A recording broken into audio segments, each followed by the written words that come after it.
पावनी मां नर्मदा जो शिक्षा की जननी है तथा वह जीवित इकाई है। मां नर्मदा हमें जीवन के लिए जल देती हैं, फसलों को लहलाती हैं, हम उन्हें प्रणाम करते हैं। यह हमारी परंपरा संस्कृति रही है। नर्मदा शिक्षा की जननी है। यह हमारे शोध का विषय है। नर्मदा जी पूर्व से पश्चिम की दिशा की ओर प्रवाहित होती हैं। इस पर वैज्ञानिकों को शोध करना चाहिए। उक्त आशय का विचार उच्च शिक्षा, आयुष एवं तकनीकी शिक्षा मंत्री इंदर सिंह परमार ने पवित्र नगरी अमरकंटक के राष्ट्रीय सेवा योजना के 7 दिवसीय राज्य स्तरीय नेतृत्व प्रशिक्षण शिविर 25 के प्रदेश के साथ साथ विश्वविद्यालय के प्रतिभागी छात्र छात्राओं को मुख्य अतिथि के रूप में संबोधित करते हुए व्यक्त किया। उच्च शिक्षा मंत्री इंदर सिंह परमार ने कहा कि हम सूर्य को प्रणाम नमस्कार करते हैं, यह हमारे कृतज्ञ का भाव है। भगवान सूर्य देव हमें ऊर्जा देते हैं। इतना ही नहीं, हमें ज़्यादा ऊर्जा हमारे भारत को मिलता है। आने वाले समय में सौर ऊर्जा का उपयोग हम आगे करेंगे। उन्होंने आगे चर्चा करते हुए कहा कि भारत की ज्ञान परंपरा सर्वश्रेष्ठ है।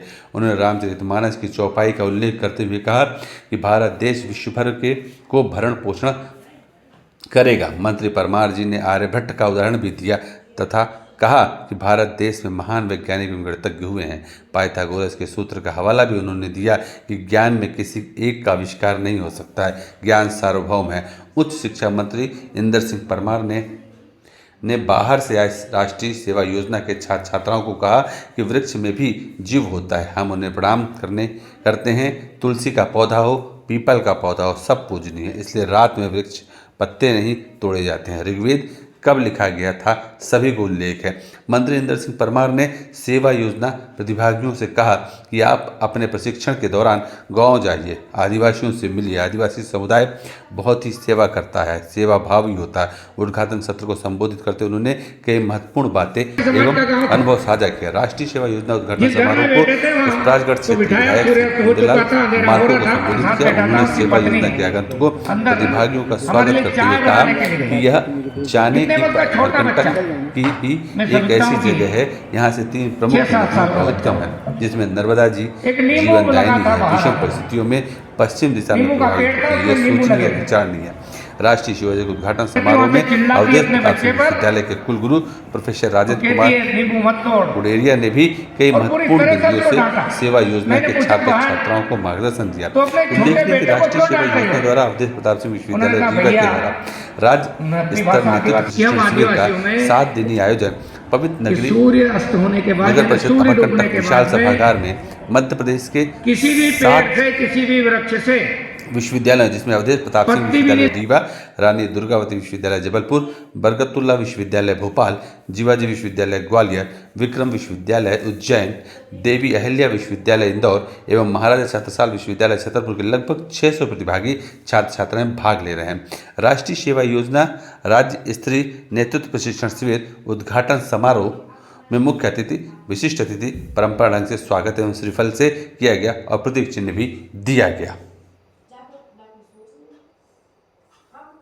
डिग्री कर रहा हूं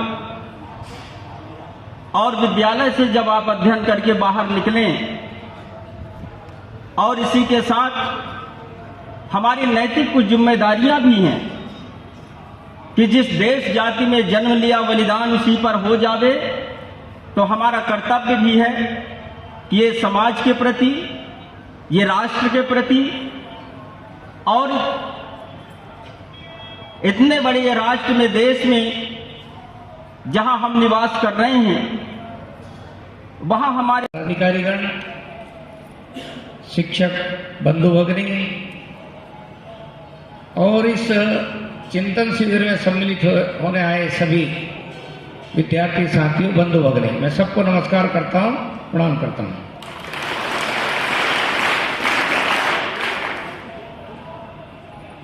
आज जहां से मां नर्मदा का उद्गम स्थल है,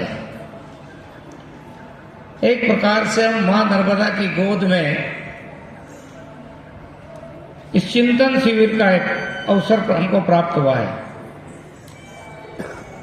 तो निश्चित रूप से जो मां की गोद का अनुभव है, मां की गोद का सुख है, मां की गोद का आनंद है, मैं समझता हूं उसी भाव के साथ में मां नर्मदा के साथ में एक रूप हो जाएं। मैं विश्वास के साथ कहता हूं कि मां नर्मदा हमारे जीवन को श्रेष्ठतम ऊंचाई तक पहुंचाने के लिए हमको आशीर्वाद देने वाली है। हम जानते हैं कि एक मां होती है जो जन्म देती है। जब छोटा बच्चा होता है, छोटा बच्चा रोता है तो परिवार के कोई भी व्यक्ति उसको उठाने की कोशिश करते हैं। कोई भी तो रोना बंद नहीं करता, उठा लेते हैं, जब भी रोना बंद नहीं करता है। लेकिन मां की गोद यदि मां स्वयं उठाती है और अपने गोद में लेती है तो बच्चा रोना बंद कर देता है। ये उस बच्चे को ही अपनी मां की गोद का सुख और आनंद अनुभव होता है। दूसरी मां हमारी होती है धरती माता, जो धरती मां के जन्म के बाद में पूरे जीवन भर हमारा बोझ उठाती है, हमारी चिंता करती है, हमको हवा देती है, पानी देती है, हमको अन्न देती है। वो धरती मां भी उसी प्रकार से हमको सुख और आनंद देती है जिस प्रकार जिस मां ने हमको जन्म दिया है और उसकी गोद हमको आनंद देती है। और तीसरी जो मां है, जो अलग अलग क्षेत्र में अलग अलग रूप में हम देखते हैं, देश ही नहीं दुनिया के लोग उस गंगा मां की गोद में बैठने के लिए आतुर थे। 80-80 घंटा का जाम लगा, जिसके बाद भी मां की गोद के लिए तरस रहे थे। इसी प्रकार से मां नर्मदा की गोद,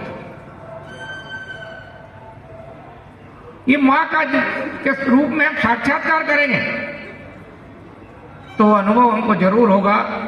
इसलिए आप लोग यहाँ 7 दिन रुकने वाले हैं। 7 दिन सुबह उठ करके, जिससे हमारा जीवन है, तेरे पानी से हमारी फसल लहराती है।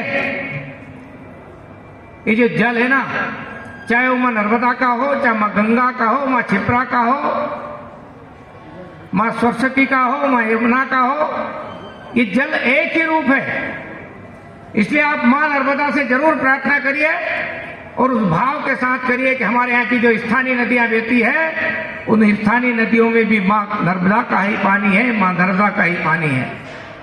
और मुझे विश्वास है कि आप, क्योंकि आयोजन इसी रूप में किया है, नहीं तो एक छोर में इधर लाने की कोई आवश्यकता नहीं थी। लेकिन हमने कहा अमरकंटक में करिए, मां की गोद में इस बार हमारे विद्यार्थी चिंतन करेंगे, मनन करेंगे और उसको नुकसान भी नहीं पहुंचाते हैं। मैंने पूछा क्यों मान्यता है आपकी? उसने एक ऐसा वैज्ञानिक जवाब दिया था, और मुझे लगता है किसी स्कूल में नहीं गई थी, लेकिन उसके जीवन का जो ज्ञान था, वो ज्ञान कितना अद्भुत था। उसने कहा हम लोगों की विश्वास है, मान्यता है कि ये वृक्ष पेड़ पौधे सो जाते हैं और सोते को हम कभी सताते नहीं है। एक जिस मां को, जिस बहन को हमने अशिक्षित कह दिया, उसका अपमान कर दिया, लेकिन उसके ज्ञान की हमने कभी परीक्षण नहीं किया, उसका एक श्रेष्ठतम ज्ञान है। इसलिए हमारे देश की परंपरा में ऐसे कई सारे समाज जीवन में अनुभव हमको आते हैं। मां नर्मदा के उद्गम स्थल पर हमें, ये भारत के उस ज्ञान की, भारतीय ज्ञान परंपरा का भी एक स्रोत है। यहां से ज्ञान मिलेगा, अद्भुत ज्ञान मिलेगा। और कौन सा ज्ञान मिलेगा? हम सब लोगों को बहुत सारे भ्रांतियों के आधार पर हमको बताया गया है। भ्रांति है क्या? भारत स्वतंत्र हुआ, बोलना सिखाया है, किसी ने बोलना सिखाया बोलो मां, किसी ने बोलना सिखाया बोलो पापा, किसी ने बोलना सिखाया काका मामा मामी नाना नानी दादा दादी, और किसी ने चलना सिखाया तो किसी ने समाज का परिचय करना सिखाया। ये सब का कर्ज हम सब पर है, मेरे पर भी है और आप सब पर भी है। और इसलिए जब हम शिक्षा ग्रहण करने के बाद आगे जाते हैं तो हमें क्या अनुभूति होती है? इस शिविर के माध्यम से हमको यहाँ के समाज जीवन की अनुभूति ग्रहण करना है। क्या क्या हम किसी गांव में हमारे ग्रुप जाए तो वहां क्या लगता है, कैसा समाज है, कैसे व्यवहार करते हैं लोग। एक अनुभूति में बता रहा हूं, सुनाना चाहता हूं कुंदीलाल जी। एक उपचुनाव था बुरहानपुर का, वहां मेरी ड्यूटी लगाई गई थी प्रचार करने की। एक गांव सूर्यास्त हो रहा था, गांव था छोटा सा, आदिवासी